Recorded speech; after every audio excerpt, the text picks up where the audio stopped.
So everyone's stressed, right? It's either work, family life, you could be stressed.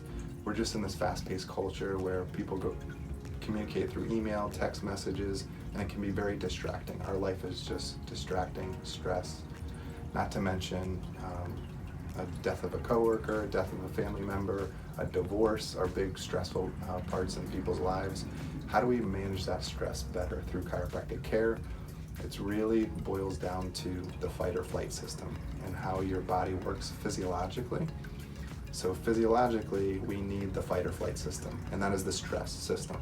So if I'm in the woods and I'm camping and I run across a big grizzly bear, I am either gonna fight that bear or run away from the bear. That's that fight or flight response. You are in panic mode, your heart rate starts to race, your pupils start to dilate, you start to sweat, and that is good because you wanna get away from danger. The problem is when that is sustained throughout your life. Stress increases cortisol levels, which is a hormone that you release in your body that is good in short-term stressful situations. However, long-term, it increases body fat. It starts to break the body down. It's a catabolic hormone.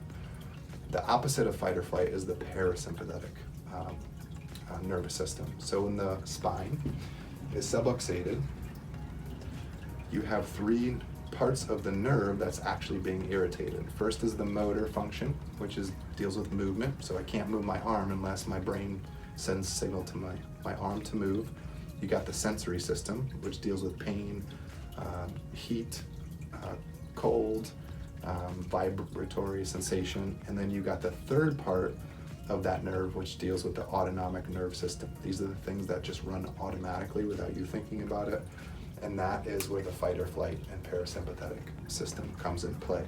When that's being compressed, it elevates the fight or flight response, which means it's like you're running from a grizzly bear 24/7. Your body's just in stress.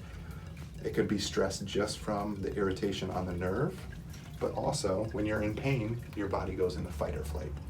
So we have patients that come into our office. When we sit down for the consultation, let's say they have low back pain or neck pain, we ask them how it's affecting their life, because we know that they want to get rid of pain, but it's not just getting rid of the pain, it's how is this pain affecting them. And we know how it affects them because we listen to them and we understand that it not only affects them, but it affects their family members, because when you're in pain all the time, your mood starts to suffer. You start to get irritated and you go in that fight or flight response. You become short. Simple questions that you may have from your wife, like, hey, did you take the garbage out, turns into, yes, I did, take the garbage out. And you get overreact.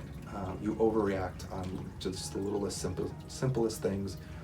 And that's the most common emotional things that we hear in our consult is, I don't feel like myself, I feel moody, irritated, and that's what happens when you're stuck in the fight or flight response.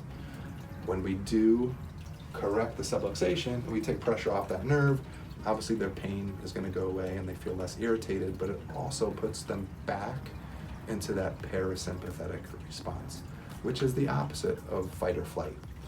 And the parasympathetic deals with immune response, digestion, sleep. Someone that is stuck in fight or flight cannot sleep. So oftentimes when we adjust a patient, they not only have less pain, but now they can sleep better. They're able to digest better. A lot of the comments that we get is, hey doc, I haven't been sick this year. I'm always sick this time in the winter time. Do you think it's because I'm getting adjusted? Yes. We take you out of that fight or flight response, back in the parasympathetic response, and that elevates the immune system and your body's able to fight off different bugs every year. It's going to change. Your environment is always changing, but it's your internal resistance to that change is what makes you healthy.